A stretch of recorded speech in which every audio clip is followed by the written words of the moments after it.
Welcome back, everybody, to the show. I am your host, as always, Jay Villain, aka That Villain Jay, and of course, looking wonderful as ever over here on the other side of the screen is the numbest of skulls, Mr. Numbskull himself, hey guys. Who went through a thorough beard brushing before we went live on this one. Had to make sure everything was we know right. we know what side our bread is buttered on. We got to get that thing right. And we are here back on the Black Council podcast with a lot of cool stuff today. We're doing our much coveted and vaunted and much loved or maligned top 10. I think we're doing a baker's dozen this time. Yeah, baker's dozen top 12 or 13 Eldraine releases so far. We've gotten about 80 to 90% of the set spoiled to us, so there may be a few sleepers.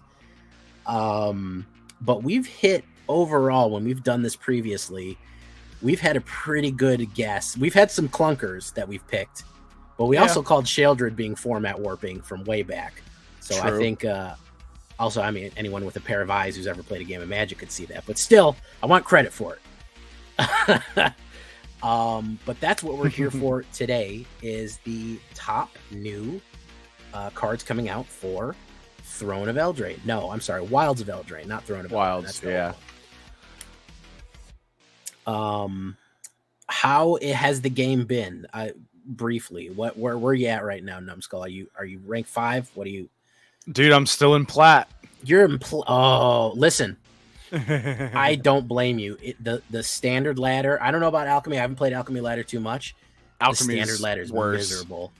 Alchemy's worse. Yeah, it's. I'm not having a great time this season. I'll probably hit mythic like by the end, but I'm not interested. Oh yeah, I'm not interested either. Yeah, I'm just like I'm not looking to push a high rank right now. No, but these cards have definitely gotten me a little more interested, so that's good. That is their job. That is their job. The question that I have, the big question, we're not getting rotation in standard. Yeah. We are getting rotation in alchemy, which I think is probably going to be the format to beat, in my opinion. I know the alchemy haters unreasonably loathe alchemy, but listen, man, that change up is going to be brutal. That's going to be a very different format. It's going to diverge a lot from standard. Yeah. With control and enchantments being so powerful right now as it is, I just don't see how Eldraine makes the situation better and not worse. There's cool stuff in it, but the question is, are we ever going to be able to get to play any of that cool stuff outside of these heavy control meta decks that we're getting spiked with? So yeah, there's a lot of cards that are gonna make current decks that are controlling things even better, so we're gonna have to see about that. It's gonna be interesting, but either way, what am I doing? What are we doing? What are we all doing? We are we have our top cards today. I'm currently in Diamond 3, and I basically lose a game, win a game, lose a game, win a game, lose a game. So that's my life right now. I'm in Diamond hell. I'll lose 2, win 2, lose 1, win 1. That's just forever, and like rolling a boulder up a hill, like Sisyphus of ancient myth. You can't get in it. You get a good run in, you get 3 games in, and then you're gonna get back-to-back Azorius control, and it's just you're gonna go backwards. So hoping that some of this new stuff fixes that problem, we're going to show you what we think is going to be some of the biggest cards, the biggest bangers, the biggest changes coming forward. That's our plan here today. But first, we have a little bit of housekeeping to do, I think. Oh, yeah, that's right. Yeah. Do you want to read them off, or do you want me to read them off? How do you want to do it? We're going to say thanks to our patrons. Am I logged in down here yet on the Patreon? Are you logged in? If you're not logged in, I'll be logged in. I'm sorry. I need to get on that. Oh, no, I am logged in. I am. Okay, fantastic. I managed to do that last time. Fantastic. So, and remember to hit active. We only want our active patrons. Yes. Oh, we have 21 now. That's cool. Yeah, quite a bit. I got an extra one. What is it? No.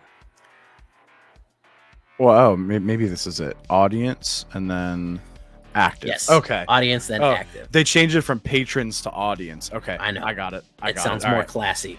It's very classy, so I'll take it. I was just confused for a second. Yeah. All right.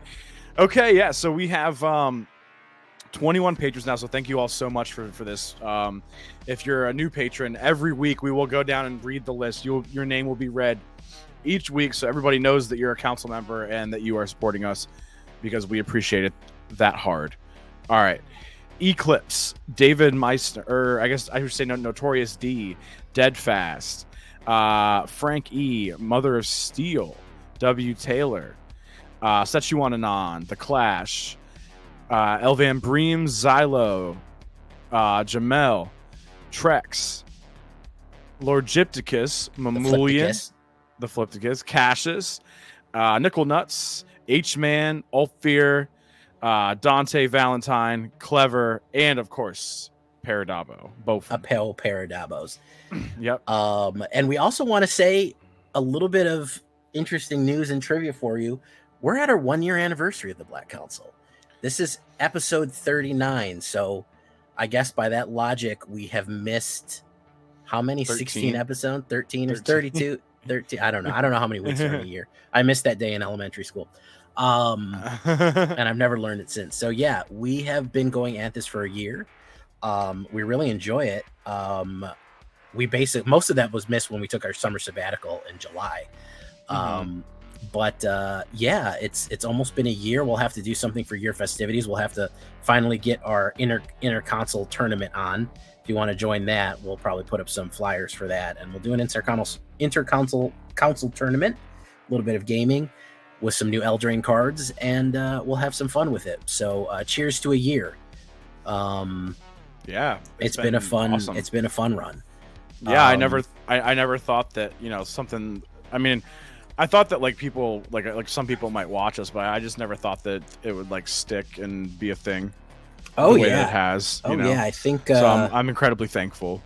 We are all incredibly thankful. I'm surprised at the viewership. Our most viewed tells you also what people like. Our most viewed, I was looking at the stats, is when we make a mono black deck. So yeah. That's our most viewed is mono black deck. Oddly enough, not our most liked. Some of our other just announcement of new sets is our most liked, but our most viewed are the deck builds. Maybe they watch it to see if our deck's any good, and then once they realize that we suck, we suck. We did make a terrible deck one time. I'm not giving this a thumbs up. we did one time. We made an awful deck and we lost over at the last moment. We somehow figured out how to lose miserably. Oddly enough, one of the least viewed and most disliked video, and probably least liked altogether, was our Lord of the Rings preview. Oh, of course. We did a Lord of the Rings preview in March, and that is our most disliked video. And not only most disliked, but also least liked of all time. So yeah, there's that. That should tell you the. I thought people stop hitting the dislike button whenever they stop showing you how many dislikes there are. Because now there's no point in disliking it because nobody can see how many. Only I can see it. So you're just literally hurting my feelings. That's all. Well, and you're doing it privately now. You don't even get to do it publicly. Well, I don't know. Maybe people do it more now that you can't see. I don't know. But, yeah. Well, it's unfortunate, but it's part of what we have set our job out to be, is to talk about that stuff. Mm-hmm. And whether you play Alchemy or not, whether you play other formats where these cards are legal, because it's not just Alchemy, things like that, things of that magnitude and of that nature, greatly affect the consistency of the game, and they greatly affect how things are going forward. The discourse and what is going to happen with it. Yeah, even if Jay and I never touch one of these cards physically, I actually own a copy of the One Ring, just not a crazy one, but I do own one. I own the borderless one. I bought it from a buddy.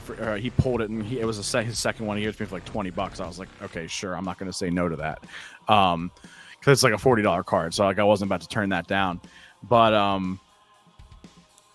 otherwise I haven't bought a pack. None of that. I didn't buy any packs on Arena. I spent zero money. The only time I spent gems that I had already earned on drafts from this, and that was it.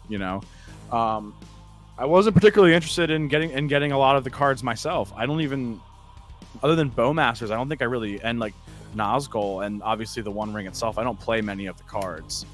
No. So it's, I get it. It wasn't my most favorite thing that was ever released either. You know what I mean? I'm infinitely and exponentially more excited for Eldraine, Yeah, I'm definitely. I have to say, Lord of the Rings, my hype wasn't there. I was more perked up after early access. I had fun with Nazgul and some of the other stuff. Yeah. But I think also it wasn't even just the alchemy, it was just a Universes Beyond product that didn't strike a lot of people's fancy. I don't know if that's true. That's okay. True, yeah. That's part of it. Well, and there's one more piece of housekeeping, right? Didn't we And nobody else did it. I don't know if they didn't watch till the end, or if they just didn't care to do it, or they didn't know what we were talking about. We asked you last time to enter the flavor text from Vito Thorn of Duskrose. Yes. And did you say only one person did it? Only Jay? one person put it. Only one single person put the flavor text in. Obviously they win, but if you would have done it, you could have had a 50% chance to be that person. And it was way at the end, yeah. So only one guy grabbed the prize. Only one guy grabbed the ring there, so to speak. So let that be a lesson. Watch till the end. Maybe you want to listen. Maybe not even the end. Maybe it's randomly stuck in there. I don't want you to scroll to the end and listen. There might be a giveaway at 39 minutes and 42 seconds in this one. Who knows? We don't know. We don't know. We have no idea. So, you know what I mean? And the best part is neither do you. Neither do you. So you know what? Might as well watch it. We're going to reach out to, I already left him a message. He didn't get back to me, but Wood Dog 50, Wood Dog MTG actually won by posting the, thanks Wood Dog. By posting the flavor text of Vito. And what if he wants a pack code or a piece of merch, we can get that on there. Absolutely. And it's gonna hit fall here in about a month. I mean, I don't know where this individual lives, but maybe you want a beanie, maybe you want a snapback. Who knows? We'll get it to you.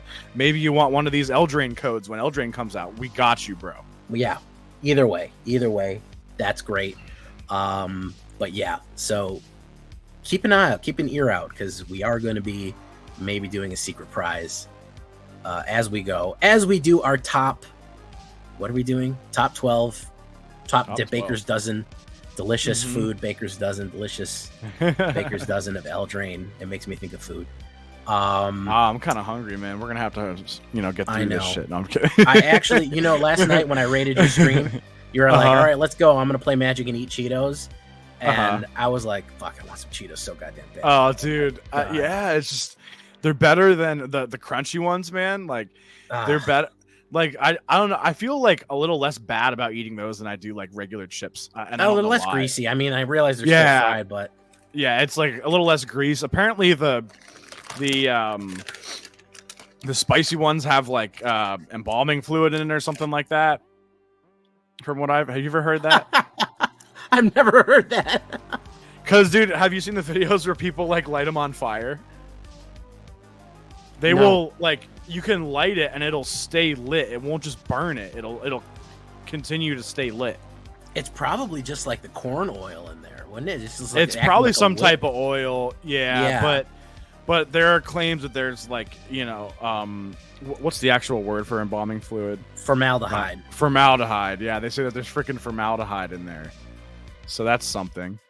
So I stopped getting the spicy ones. Not because I couldn't handle it, but just in case there is formaldehyde in there. I was like, I don't want to eat that shit. But either way, they're damn good, whether you get spicy or not. So, wow. I mean, I eat Takis. Like, it's not like I can't handle the spice, but I eat Takis for fun.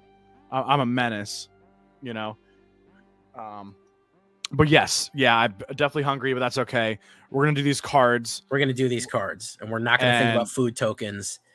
And there's also like donut monsters and like gummy worm monsters in this, and we're going to ignore that. Like cake, there's a cake thing, a sugar something. I didn't choose that one. I didn't choose that one. I didn't either, still. and I will explain why in a little bit. But we're gonna get to it. You want to go first? How do we want? You want to go first? You want me to go? First? Sure. Yeah. I'll go first. All right. Let me now. I know we like to use the same page, and are you gonna put your thing up? Oh yeah. Okay. Mine is right here. I have yours. Are you doing Mythic spoiler? Oh, I am putting. Well, I'm gonna add them in post. Oh, you do it after. Yeah, I do them in post, so I can take up the whole screen. Okay. Otherwise, they're hard to read. Especially these ones that have, especially like the ones that have and stuff. Yeah, there's so much fucking text on there. Yeah, you're right. That's actually a really good point. Okay, well, I'm on Mythic spoiler. I don't know which one you're on, but I'm gonna use that. I'm on Goldfish, but whatever. Okay. Hopefully, there's not a difference between the two. Well, I will say also, Mythic spoiler has more the number of cards that have been released. Mm. Actually, Mythic spoiler has one extra card compared to Goldfish. But we're only missing about 60 cards, so we do have about 3/4 of the cards that are going to be released. Just so you guys know. So all right. We will maybe do some housekeeping or just like put it in the Discord for like addendums to this list if something really crazy comes out, you know. Yeah, I don't know if they're going to hold on to an earth-shaking card. I'm not sure. Release. I don't feel like they will, but either way, we'll adjust it. Actually, I like Goldfish better because I can just search. That's why I like Goldfish. Yeah, then I can just go right to where you're at. Okay, well, I'm gonna do that. And I'm gonna go to Discord, which is blowing up right now. All right. So my first one, and Jay and I are each gonna do 6, and then we're gonna have one that is just our, S tier card 0. We think this is gonna be a banger.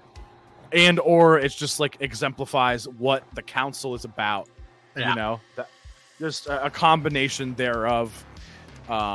So first one for me is going to be Back for Seconds. Back for Seconds. Back for Seconds is cool. Now we're going to tell you about the bargain mechanic, and the bargain mechanic basically is saying you can sacrifice an artifact, enchantment, or token, which it could be like an artifact token, it could be an enchantment token, which those are things now.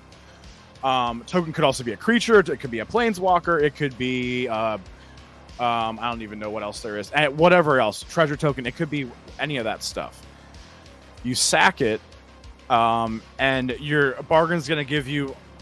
I mean, I guess it's like, you ever seen the thing? It's like everything's either kicker or it's not kicker. Yeah, it's just sacrifice kicker. It's like sack kicker, basically. Yeah, that's what bargain is. So. We're gonna do. It's 3 mana. It's an uncommon, so we're gonna start off with, a card that's light on the wallet, both digital and physical.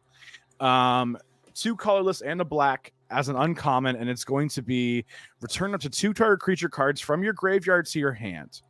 If this spell was bargained, you may put one of those cards with mana value 4 or less onto the battlefield instead of putting it into your hand. So that means I get my Sholdred, I get whatever else back, and I sack like a blood token or I sack a treasure token, and I just put my Sholdred back on the board. It is a sorcery, but I think that's good. I like the bargain mechanic. You play it in like a Rakdos Anvil deck. You sack your artifact. You might even just get a creature for sacking the artifact. So oh yeah, and little things like that. And then isn't there something coming up about that's going to happen with like whenever one of your creatures dies, they got to sacrifice a creature or something like that? There is a card. Yeah, there's like a punishment card like that. What is that one? Isn't it coming out this set? I can't. Yeah, remember. I think it is. And I don't know how I missed it in my list. There's a lot to go through. Yeah. Yeah, there are a lot of cards, but that's happening.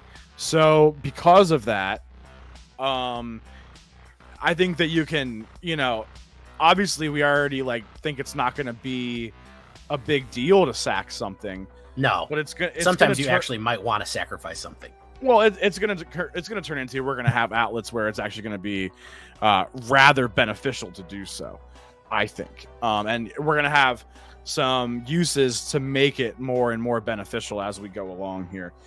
That's what I'm looking forward to, and that's why I think this is going to be a good card. And I think that you can find a way to make this, beneficial to you in more ways than one for 3 mana. So great value, and I think it's going to be good. Personally, I like anything that lets something go right back onto the battlefield instead of back into your hand. Same.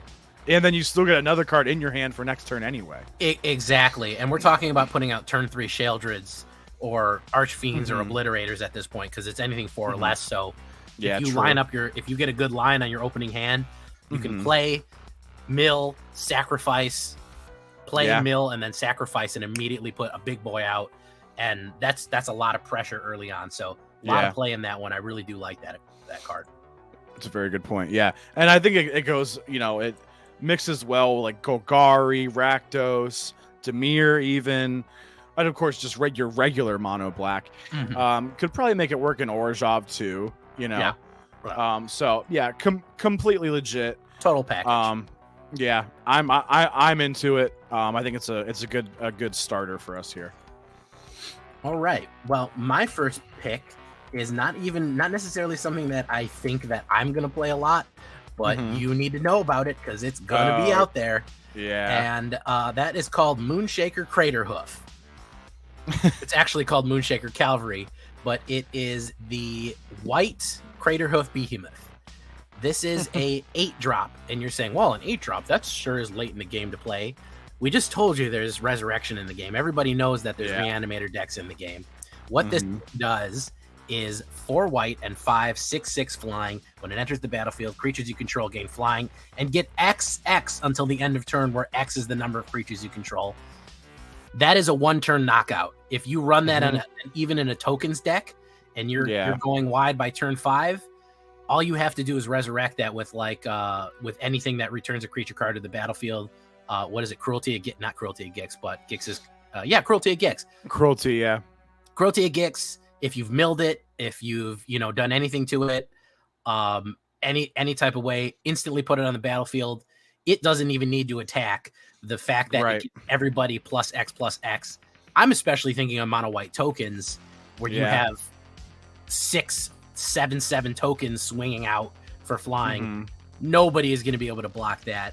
I think this is a Reanimator bomb. I think that this is going to get reanimated more than it's going to get hard cast. Yeah. Do you remember that Invoke Justice deck? Exactly. That's going to come back. Oh yeah, exactly. That maybe it's a Boros, maybe it's just mono white, because evidently that's all you need anyway. But I think what they're going to do is they're going to do that, and then they're going to play Bitter Reunion with it, and they're going to use the Bitter Reunion to put that in the graveyard. Exactly. And then they're gonna sack the Bitter Reunion when they reanimate this and give it haste and to haste everybody. Exactly. Yeah. And who has that much instant removal on hand and that many flying blockers? Settle the Wreckages in Standard Legal. Yeah, Settle the Wreckage ain't gonna help you there. Yeah, you're not getting out of that one. And and like Jay said, it doesn't even need to attack to probably end the game. And no. And I know you're on Goldfish. You can see the value at the bottom. They're already saying this is basically a $30 card. Oh, yeah. And it's probably going to go up from there. So even though I'll probably play with it once or twice, but man, that's going to be a format warper right there. So it definitely deserves a spot on the list. That's like I resolve this, I win, and you see it. As soon as you see that hit the board, it's time to scoop. So yeah. What's your declaration of violence? Right there. That's a choosing violence right there. What's your next one there, Numbest of Skulls? All right, I'm gonna get you guys a card that has an adventure on it. It is. I really like this one. Me too. Callous Sellsword, and I'm kind of wondering, sequencing wise, I don't know. Can I, okay, well, let me read it first. It's a 2/2 for 2. That's fine. It's a human soldier, whatever. It's an uncommon. Good value. The adventure is 1 red. And target creature you control deals damage equal to its power to any target. Then sacrifice it. Now, I forget how the word then plays in sequencing wise. But can I do the damage, go full control, and then do the sack card that also deals the damage thing? Do you know what I'm talking about? Oh, pre-sacrifice it? Yeah, or does then mean I don't get a chance to respond to me dealing the damage? I forget how that works. Hold on 1 second. Judge, Judge. I'm gonna message Carlo because he actually he's not is a judge. Sorry, the judge was busy banning a mono blue player. But once again, 50-cent card for you. I'm your budget guy for the day. Jay's taxing your wallet with the crater. Hey, I got some cheap ones later on. No, I'm sure Jay's got some good ones too. And I mean, mine are gonna get more expensive. Don't worry. But another uncommon, great adventure card. With the one red, it's really cool. You also have that other card that came out in the last set with has backup. You know what I mean? So you can kind of get like a little fling action going in the Rakdos decks. So we're gonna see if this can bolster that. It's a very cheap card, even as a creature. Oh, and I didn't even read the creature side of it. Oh, the creature. I'm so fixated on the adventure. I didn't even read the creature side is very good. That's honestly, I like it more than the burn together. Arguably, it's really good too. So he's going to enter the battlefield with a +1/+1 counter on it for each creature that died under your control this turn. So that's pretty good. Like some post-combat wreckage. All right, 5 creatures died. Here's a 2-mana 7/7. I'm thinking in Alchemy, you can run a wipe. You can run a wipe of yourself, get all the pings from Blood Artist, and then put him down immediately after, and all of a sudden he's like a 7/7. Absolutely. And then maybe you have 2 of them, and then you cast the one, and then you burn together that after the fact on the other. Yeah. You know what I mean? And that's like your finisher. And I think it's important. I always point out, remember it says any other target, not target creature, not target planeswalker. Yeah, this one's face. Any. That's why I chose it. Yeah. Straight to the dome. Also, it makes me sad to think about it, but this card won't be able to work with Blood Artist and Alchemy because it's going to rotate out. Oh, no. Rip. Oh, rip. Rip. You can do it in Historic if you feel like. You can do it in Historic. Well, either way, if you get any kind of wasteland, if you get any kind of death trigger pings, you can do sacrifice. Even Rakdos artifact sacrifices. There's Elos Il Core. That's an option. Yeah, that's not a bad one. So I was thinking Mardu is a good choice for it as well. But good card all around. Yeah. My next grab is going to be one that we agreed on, and I ended up Numbskull was kind enough to give it to me, which is of course Likeness Looter. Yep. And I'm really feeling Dimir this set. I know I'm not Mr. Blue, but Dimir, with all the Fey we're getting and the trickery, we're going less into counter spells and we're going more into like mill, graveyard trickery. And that's what the last Eldraine card draw. Too. Yeah. So not going total control, which I think they lean blue into a lot of times because I feel like they feel like blue should just be, stop things when it's not. It's a lot of other things to that. So 1 black, 1 blue, 1/1 flying. Tap it, draw, and discard, which is nice already. And then you can pay X, and Likeness Looter becomes a copy of target creature card in your graveyard and the mana value X, except it has flying, and this ability activate only as a sorcery. So being able to instantly imitate anything that is in your graveyard by just paying its cost, that's pretty crazy. Because you essentially just have an unlimited number of whatever's in your graveyard, and this isn't till the end of turn. It becomes that thing forever. It's not until the end of your next turn. It just becomes that card. It just becomes a Phyrexian Obliterator. It just becomes a all of a sudden say flying Phyrexian Obliterator, or something even more dangerous. So you do have to pay the full price of whatever went in there, but having that versatility of if people are killing things, if there's a lot of removal, board wipes or whatever, filling up the graveyard is not an escape from a Sheoldred, an Obliterator, any kind of major card that even if you got one off that was like a big card that they immediately killed, you can play this and immediately come back with it because you obviously had the mana to pay it. So interesting little fairy. And I think it's going to fit really well. There's going to be some brutal Dimir Fey decks. This is going to be a centerpiece of that, I think. Yeah, I totally agree. And I'm also looking at there is what's the best way to say it? Like there's a blue card that allows you to reduce the cost of creature abilities. So there's a way to reduce the mana cost of these abilities. This is an ability that's activated. So, I think there's one. I think you tap him and he adds 2 mana, and then you can put that mana towards a creature ability. So it's more like a 2 mana Sholdred, 3 mana Junji, whatever, things like that. So I think that's great. So just keep that in mind. You know what I mean? There's gonna be ways to cheat this out. Oh, and you know what else you can use for this, which is my favorite thing for cheating stuff, is Power Stones. Oh, there you go. Yeah. So you're gonna have ways to do this, and there's that 5-color deck now. That's running that Cityscape Leveler as their removal. Yeah. Mm-hmm. And they're gonna give you Power Stones for free. So this will be a way to kind of deal with that. Yeah. Fucking make your own Cityscape Leveler. You know what I mean? I feel like combined, like on its own, it's good. When we have this fixed into a really nice Dimir deck, it is going to be solid. I mean, don't discount the card and the draw and discard for free. It's just it's already a decent card for a 2-drop 1/1 flying with that ability and that kicker on the end there. That really nice copying ability. It's solid all around. So and I think that's going to be a bomb in draft too. I think so. Yeah. Yeah, it's going to be a hell of a draft card. So Dimir's probably going to be good in draft this set. Like fairies are going to be your guild to go with, your archetype. Yeah, for sure. What's your next one, Nemesis Skulls? I have next for you guys, and we're going to start getting a little expensive now.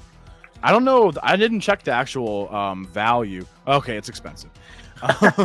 It looks like all the unveiled virtue cards. Virtues. And I guess is there going to be a red and green virtue, or is that? I assume there's going to be a full set. Yeah. Okay, so that's what. So there's going to be a virtue of whatever, and then whatever the virtue is of, that'll be your color identity. So for black this time we have virtue of persistence. Nice. And I'm really liking that. I like that they all have an adventure. It looks like black is so far the only one revealed that's a sorcery speed, whereas the other 2 are instant speed. But it's the adventure Lochthwain Scorn, a little Lochthwain action for you. Wish that land would come back. That's okay though. 2 mana sorcery. Target creature gets -3/-3 until end of turn. You gain 2 life. Solid. I think that's a way to get it out of your hand so that somebody doesn't make you discard it. It's like a way to protect it. You just kind of use it early, True. Good early removal. Yeah, solid removal, a little life gain. It'll help you last a little longer till you cast the other end of it that is 7 mana, 5 colorless and 2 black. It's an enchantment and it's a mythic. Looks like all these virtues are going to be mythics here for you. Now this one says, and it's pretty much like a Portal to Phyrexia effect, like the static effect of it. At the beginning of your upkeep, put a target creature card from a graveyard onto the battlefield under your control. A graveyard, whatever you want. It's your opponents too. Yep. If you play commander, it's everybody. So opponents loading up the graveyard with a bunch of good stuff. They're trying to reanimate their Atraxas, whatever. That's your Atraxa now, or that's our Atraxa, comrade. Just all that stuff. I think it's good. There's going to be some ways to cheat it out. I know Jay and I were talking, before we started. It is 7 mana. It's a little tough, but people are spending 7 mana on a Breach the multiverse right now, and this is. It's not unreasonable in like a Rakdos ramp shell or even a Golgari ramp shell. Yeah, and this is like what people are doing right now. They're extending the game until they can cast something like this, until they can cast their bomb. And that's gonna help them win the game. You can get your Atali back now. The only thing that isn't amazing about it is that you have to, wait till your next turn to get the value. So the breach is like the short-sighted kind of value version, and this is going to be like the long game version of that. So they each have their benefit, you know what I mean? It's also a fine target for repair and recharge. Yeah, that too. Yeah, so there's enchantment, reanimation, There's Invoke Justice, you know, bringing permanents back, whatever. There's Fight Rigging, you know, there's ways to cast spells for free. So there's some fun things you can do here, you know. So, you know, keep an eye out. We'll see. I think it's going to be good enough to. I think we're definitely going to see some stuff built around it. It's definitely going to be out there. Also, those instants, like you said, the Lock Flame, they're all named after the castles, the previous castles of the last set. Arden Vale, Vantress. Yeah. Those were like the headquarters of each of the colored factions and Eldraine, so that's pretty cool. Yeah, so a little callback right there. I think it's obviously going to be a crazy commander card too, because commander can get to 7 mana so much faster. Yeah. And typically the cards that do stuff like that are going to have a higher cost initially, because commander players will be willing to pay it. And that's why they can get away with charging more. Also because they only have to buy one of them, so they don't care as much. Whereas you and I might have to buy like 3 or 4 of something if we like it. Just grab one of them and load it in there. Yeah. Well, my next one is, I like this guy a lot, and I really appreciate Wizards of the Coast doubling down and saying, hey, we made a card like this and we had to ban it because it's too powerful, but what if we made one that's very similar, almost exactly the same? What? And that is going to be Decadent Dragon. This is my adventure card here. This is, I think, my first one. First, we have Expensive Taste, which, I mean, just the name of that card, so so bougie. So elegant. Yeah. 1 black and 2 instant adventure. Exile the top 2 cards of your opponent's library face down. You may look and play those cards for as long as they remain exiled. They don't get those cards. They don't get to see what you took. Yeah. You just have them forever of possibly being able to play them. So it's pretty sweet. You're playing like Yu-Gi-Oh! You have them face down in front of you and you just flip them at any time. It's like a constant 2 extra cards in hand, basically. Constant 2 extra cards that you've actually denied from your opponent. So then, if that wasn't enough, Decadent Dragon is the main card. That's 2 red and 2. Flying, Trample, why not? Whenever Decadent Dragon attacks, create a treasure token. You know, it's like the... we have Goldspan at home. I don't even know if I'd call it at home. It's like Goldspan Dragon that like got a real job. Like Goldspan Dragon when he settled down and, you know, moved to the suburbs and, you know, now he's married now. He's got a kid on the way. That's your Decadent Dragon right there. He doesn't have haste anymore because he takes things slow. He's here for a long time. But he has an adventure now too, because he's more calculated these days. So he absolutely, and no haste is probably was the biggest problem. Also, the treasure cost double, but Goldspan was such a bomb. Even echoing Goldspan of being able to ramp like that, it's easy enough to give haste in a red or a Rakdos deck. True. And Flying Trample and the ability to lock out. We have a lot of decent dragon. There's a few of them. I had to actually cut down 2 other dragon cards. This is the one that won out. So there's actually a decent amount of red dragons coming out. Yeah, I'm happy to see some dragons coming in again. I'm happy to see dragons coming in again too. It's going to be pretty good. So I like anything that ramps. I mean, it's hard to deal with a 4/4 flyer without direct removal, especially a trampler, especially something that's generating its own treasure as it hits. Right. So yeah, pretty good all around Rakdos card. I really like this one. I think I'm definitely going to play this. That's one of my first builds. Yeah, I would definitely agree. Rakdos Dragons, run it with Junji, you know, some of those other guys, and it might not be too bad. We'll see. Atsushi, Junji, Atsushi, Rizzo of the Claw. Yeah, Ravaz. Yeah, Ravaz is a good option there. So yeah, there are some good dragons, and it always seems like in the fall and winter they give us dragons. You ever notice that? They're kind of an end of year treat. Yeah, so maybe more to come then. We'll see. All right, so my next one, I am going to bring you Spectre of Mortality. Ooh. This one's pretty crazy. It is only it's a 3/3/5 mana. It is a specter. It's a creature. 3 colorless, 2 black. On ETB, you can exile 1 or more creature cards from your graveyard. When you do, each other creature gets -X until end of turn, where X is the number of cards exiled this way. And I just think if you're loading up your graveyard or like your opponent's making you mill, I just think that this is a really good one-sided board wipe that also just happens to give you a 3/3 flyer at the same time. Yeah. They're estimating this card's only going to be $2 and change. I think that's kind of interesting. I think it's got to have more value than that personally, but that's what they're saying. I think it's a great card. I think it's a nice 5-drop. But like, maybe it's not better than Junji, but exile, you're playing like a token deck, exile like 2 or 3 creatures real quick and just -3/-3. Well, it's got to be from your graveyard.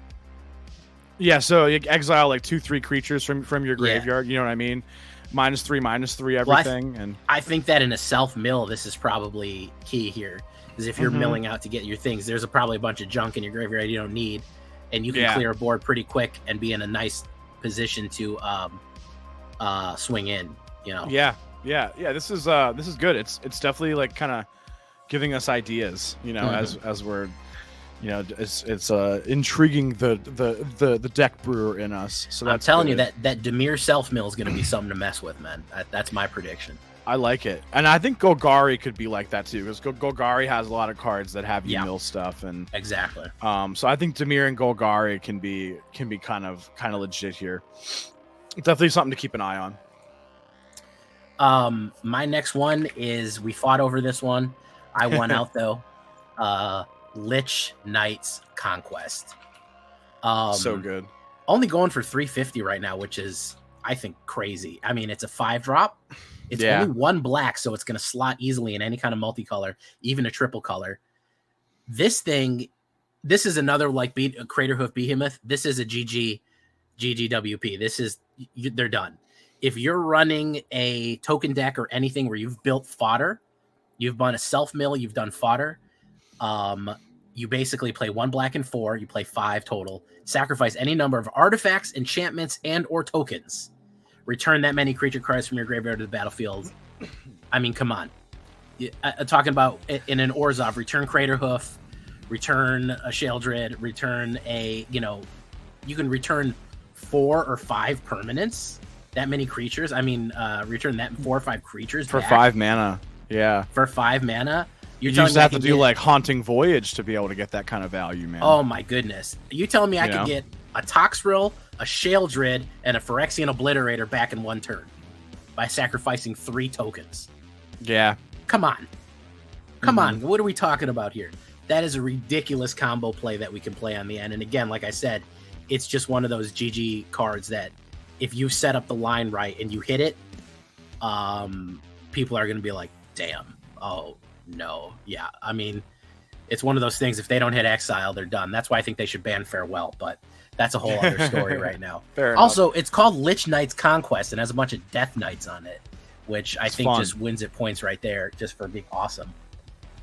Yeah. And I like the idea of the cards that like steal the opponent's creature for a turn. So you do that, and then you sack their creature to get another one of yours back. With this card, you know what I mean? Exactly. I think we're gonna do some fun stuff with this. It's gonna be pretty cool. So definitely very excited. Lich Knights is, I think, Reanimators is a Reanimator bomb in my opinion. So yeah, totally agree. My next one here, this is my number 2. This is Rowan, Scion of War, and they gave us a Rakdos Rowan, and I'm kind of excited about that. It's a 4/2 for 3. It has Menace. She's legendary. She's a wizard. Here's the fun part. Spells you cast this turn that are black and or red cost X less to cast, where X is the amount of life you lost this turn. Great. I'm gonna tap 4 Sulphurous Springs. And I'm going to float the 4 mana. I'm going to tap Rowan, and I'm gonna play that other card that I just told you about, Virtue of Persistence, for 3 mana. Brutal. You think that's good now? Is it? You know what I mean? Is it brutal? Are you feeling it now, Mr. Krabs? Oh yeah. The fact that this pairs with Pain Lands, like you said, Sulphur Springs is just they basically double the amount of mana that's in them. Yeah. Yeah. Actually, yeah.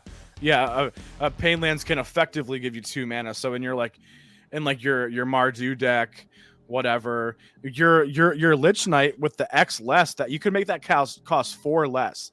You could Lich Knight for 1 mana. Yeah. Think about it. Brutal. You know? So I think that Rowan is going to be a cause for some shenanigans. I worry that she's going to make Grixis decks really good. My God. With their value.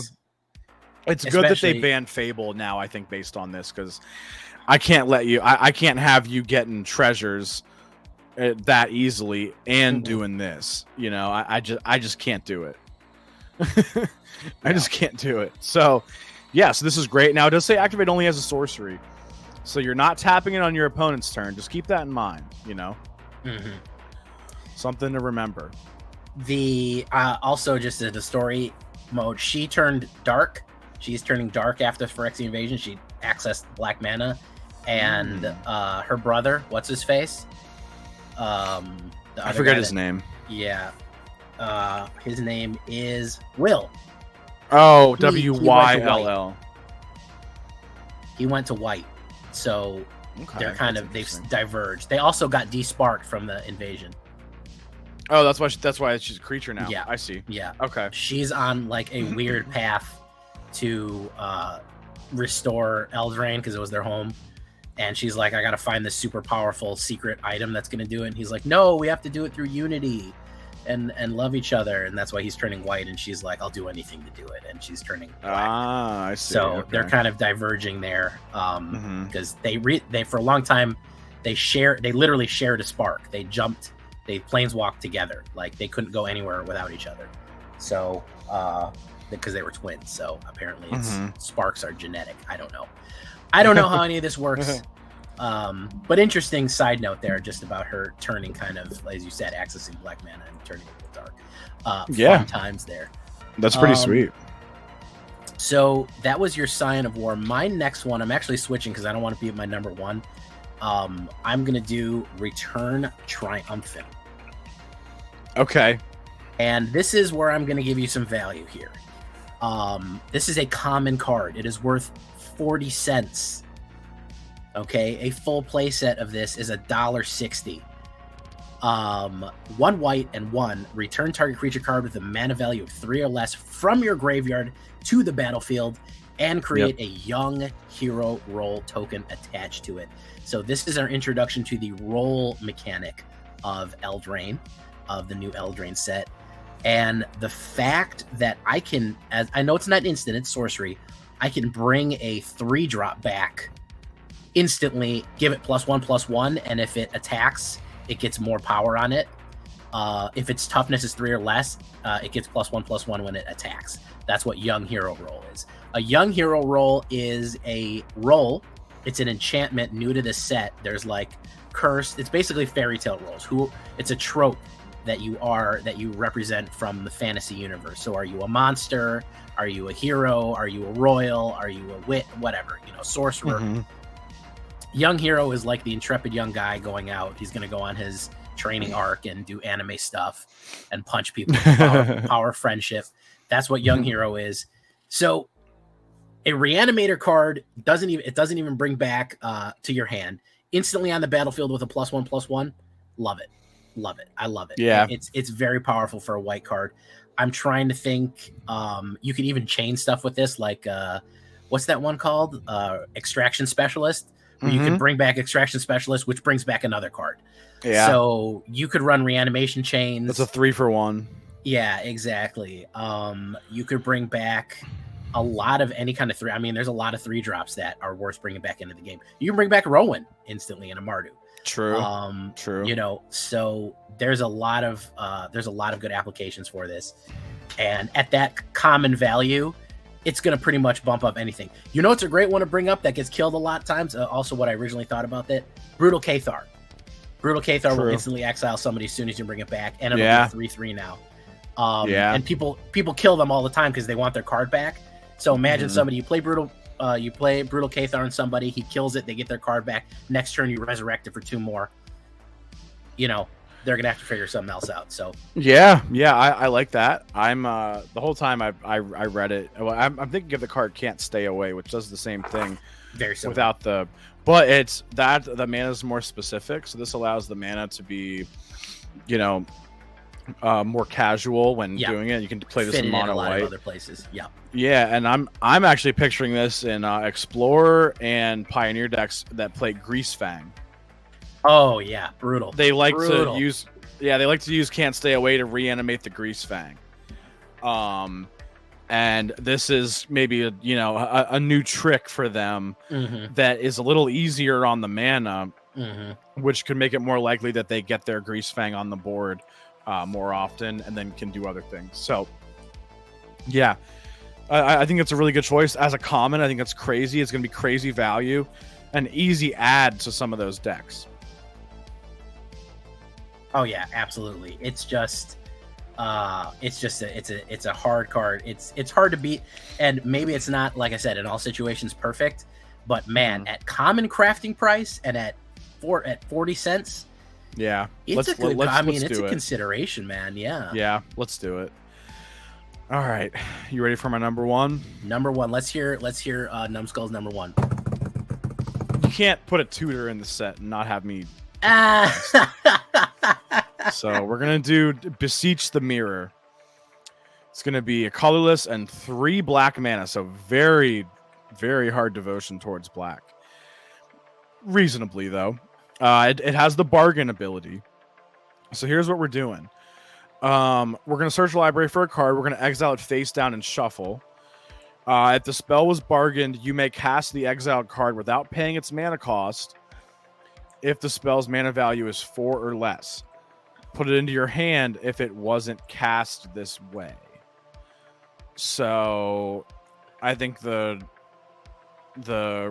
resolution's going to go tutor it, face down, bargain, yes, cast for free. Bargain, no, put it in your hand. That's how that'll work. So you do still put it in exile first, and then if you say, no, I'm not bargaining, okay, it's going in my hand. Or if you did bargain, you get a free Sholdred, you get, I don't even know, a free Sorin, a free Obliterator.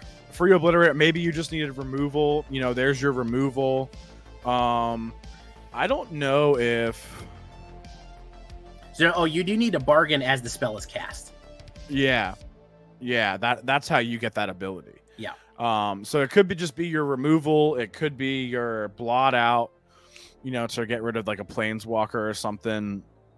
It could be, just a lot of stuff. I don't know if a prototype Flesh Gorger counts for that or not. Its actual cost is 7 and it can be cast cheaper. Okay, it's an alternate cost. It's not the actual mana value. It's not the actual. So just little things like that. But go get whatever you need. We're at it is a mythic here and it's a sorcery and we're at $32 already for this card. Probably a big commander card. Commander will take any tutor they can get. Anything they can get. Because since they can only have one, they have to buy one of each tutor basically to make it to get the proper value.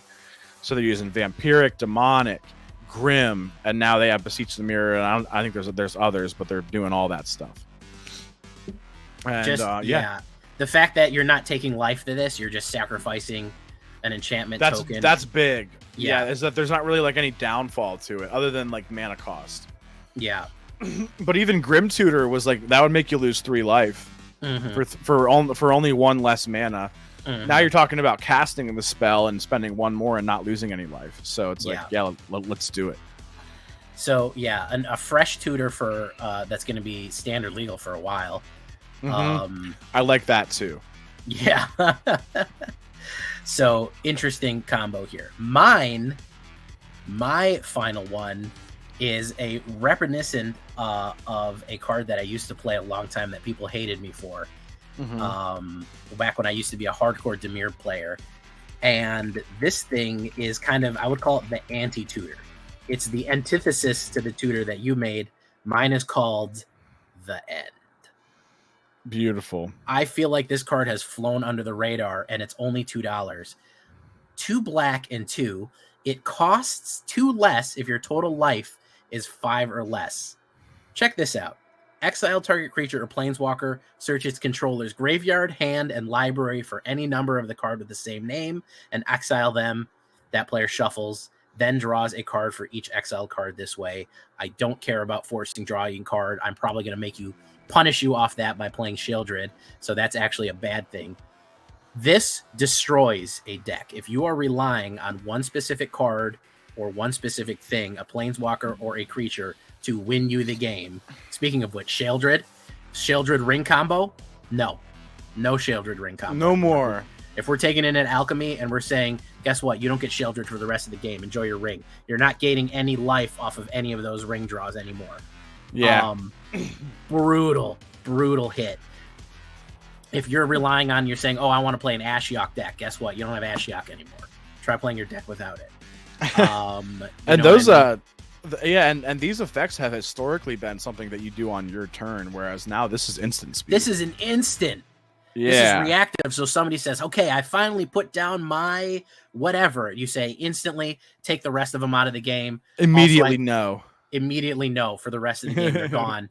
Also, I go through your binder and your card box and get rid of those 2. I go to your house and I look in your drawers to see if there's any of those. They're gone. There used to be a card called Lobotomy, classically, from Tempest.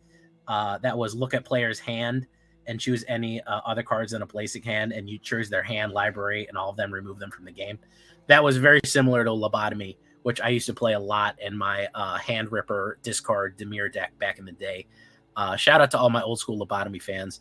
That what made people miserable.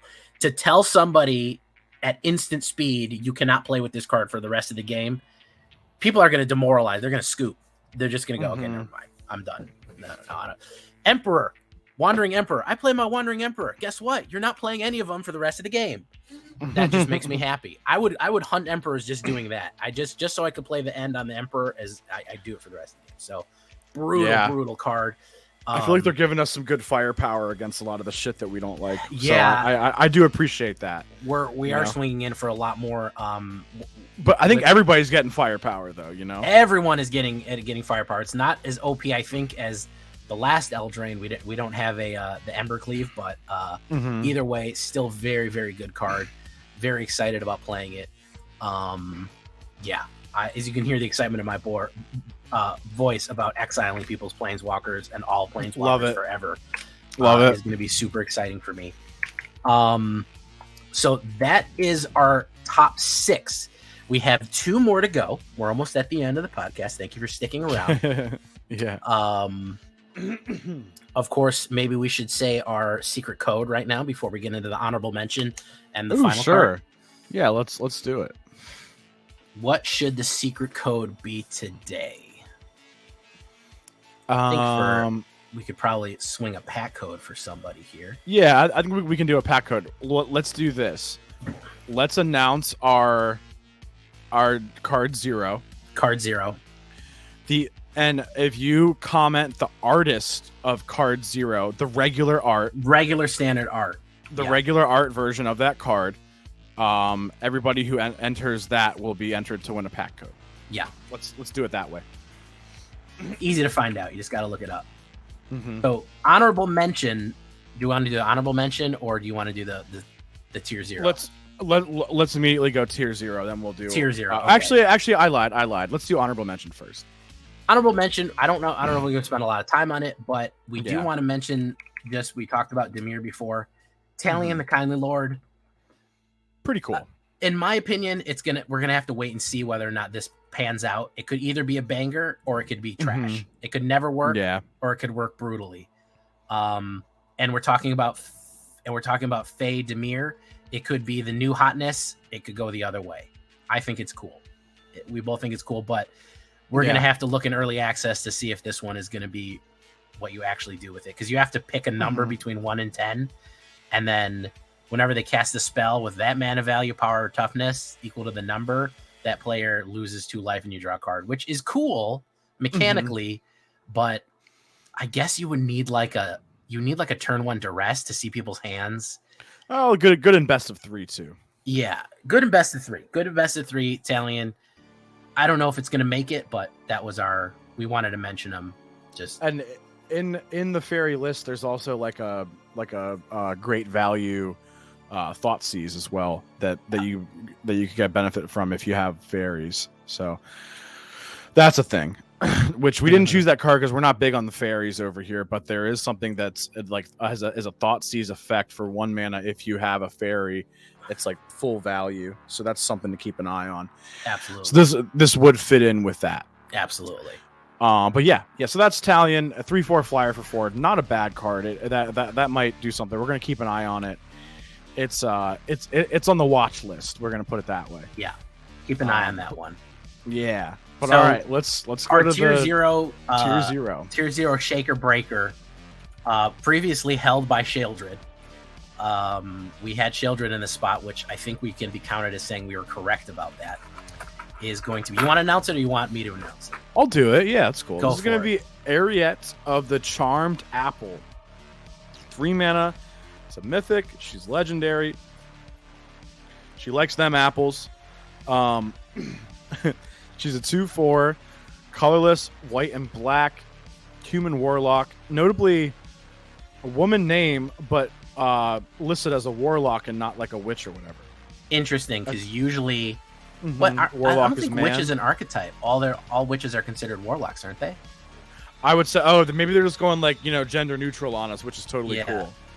Hitting you with a little non-binary, legendary creature action. There we go. So this one says each creature that's enchanted by an aura you control can't attack you or planeswalkers you control. Cool.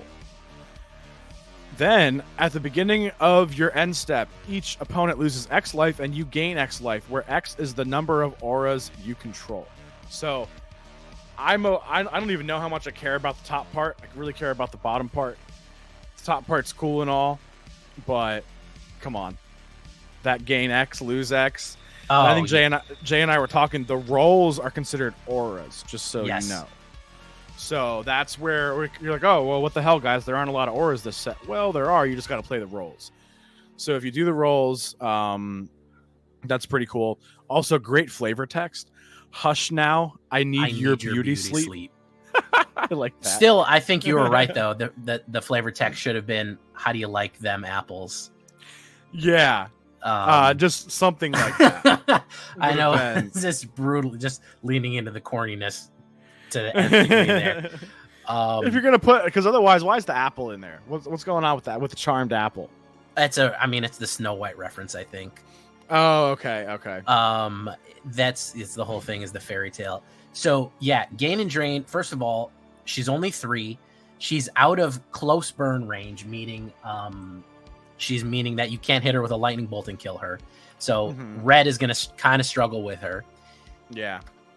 If you're crapping out auras, this is a death and taxes card if I ever saw one, because they can't attack you. If you start put down enchantments on other things, enchanting your opponent's cards, just putting out auras, this is really going to turn the tide, I think, from, right now we have Selesnya enchantment. I think we're going to see either Abzan enchantment or just Orzhov enchantment, Orzhov death and taxes. This is going to be a tough card. This is a kill on sight. This is bad news for any game. It's pretty lit. That is running into this card. It's pretty lit. If you've set up your deck, correctly, it's going to be very, very difficult to get around something like this. And also, she's a smoking hot goth girl. I mean, I'm not mad. I'm not mad. We are but mortal men. Okay, we're just men. What can we do against such things? Against white-haired goth girls?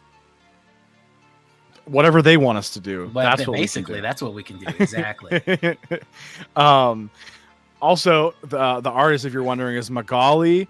I think her name's French, actually. Villeneuve. Villeneuve, yeah. The same guy that did Dune, doing the Dune movie, is Villeneuve. Yeah, and this individual has done some amazing art over the years for Wizards. Some of the best. I think you can see their name on at least like 1 to 2 cards every set. Like they're basically might as well be on the Wizards payroll. Hopefully they Absolutely. are. Because I see their name every set and their art is always phenomenal. Mm-hmm. So that's going to be our giveaway here is going to be you write that name. If you spell it wrong, it's okay. I mean, we know what you spell it right. I hope you spell it right because you were looking right at it when you typed it, but that's fine if you don't spell it right. We're not going to penalize you for that. But yeah, put Arietta the Charmed Apples card artist name just for the regular art, which I believe. 1 second here. 1645. Yeah, 16. Well, that, but also, what do you call it? I believe that the regular art is still the same anyway, if I'm not mistaken. No, there's an alternate. Well, like, is it a different person? Yeah, it's Zach Alexander. They're real stylized. They look like 1950s Disney cartoons. They leaned into that like. That one is very different. Yeah, you're right. You're right. Yeah. So not the alt art. This will be the default art here. Default art. That's what we want. Although the alt looks really cool too. The art looks. I actually like the choice they made to make it look like mid-century cartoons, which it goes a lot from. I have absolutely nothing against it. I think that looks phenomenal. But yeah, we're just gonna go off Magali's version here. Villeneuve, yeah. So there's that, and we love it, and we think this is gonna be a great set. We're both pretty excited for it. Absolutely. I might actually buy some paper in this set too. So we'll see what's up. I always tell myself I'm gonna buy paper, and then I don't. I bought a few. But we'll see. I might buy the bundle. It's $40 to buy a bundle. I might just. I think I might snag one of those bundles now that they're not like $70-$80. Yeah. For this time around, So. And next week, don't forget to tune in because we're gonna do our best to get a build on our together. We're gonna. It's early access, August 31st to September 1st, the morning of September 1st. So we're gonna be crafting and drafting all day. That day, I'm gonna actually take off work. Believe it or not, because I want to focus on it. I want to make at least 3 videos from it. Nice. So yeah, we're gonna try to do our build from then. If we can't get it in, if we don't have the time to get that build in, we'll do something else, and then we'll do a build when it releases. But remember, early access is coming, and we'll do our best to get it there on the Black Council. It's going to be on my. I'm sure Numbskull's probably going to be invited. I assume. We've said if you've been invited before, you're going to be on this. So he's going to be streaming it. I'm going to be streaming it, twitch.tv/thatvillainj, twitch.tv/num_skull_. Yep. Twitch, YouTube. By then, actually, maybe by the time this episode goes up, my channel will have hit 10K, which I'm pretty excited about. Yeah. Pretty excited about that, too. We're currently at 46 subs away from the 10K mark. So... I can't remember what you were at when I found you about 2 years ago. Maybe like 5,000? 2 years ago, probably less than that. Probably like 3,000 2 years ago. Yeah, that sounds about right. So I was like, oh, he's like a smaller channel, but like he's definitely got his shit together. Yeah, well, that's what I thought when I found Jay's channel. The idea, the thing is just to crap out decks. 2 years ago in August last year, I was at how much? Oh, it just tells me how many I gained that month. It doesn't tell me how many I had. I'll have. You were maybe at like 7,000 this time last year, perhaps. Yeah, I definitely was about 7,000 last year. Yeah. I'll have to look about. So probably like 3 or 4 about 2 years ago then, with steady growth. Yeah. Yeah, I have to look because I'm looking on Social Blade. It just tells me what I used to be. I gotcha. It tells me how many I gained per month, but not where I was. But oh, sure. Well, check out Jay's YouTube channel. It's cool, and it's a good wealth of knowledge for Magic stuff and shitloads of decks. There's something on there for everybody, unless you like counter spells. Yeah, I mean, I do play them occasionally, but unless you like board, my place, I will tell you, it is not a safe place for counterspell for board wipe lovers, man. Do not come if you are pro board wipe. Don't come to my channel if you're all about that board wipe, man. You gotta go, bro. I'm sorry. You gotta go, bro. Yeah. I see something here. Last August at this time, I was at 6,000. But that's a year ago. That's good growth for sure. Yeah. So excited about that, but we've gone over our top 10. We want to hear your comments, your things. Join the council. You can join our secret Discord. We've got to tell you about the prizes that you get from joining the Patreon.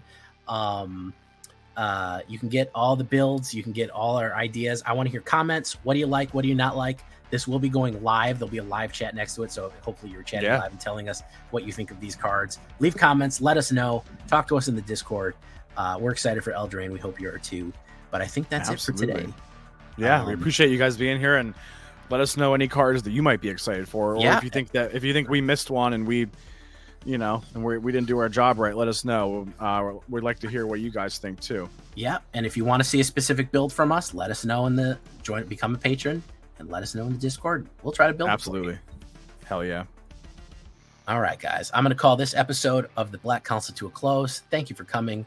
I've been Jay Villainy. You've been great. With me always is my partner, Numbskull, the numbest of skulls, num_skull_ on Twitch, on everywhere. Check him out. Take care, guys. Adios, everyone. Good night.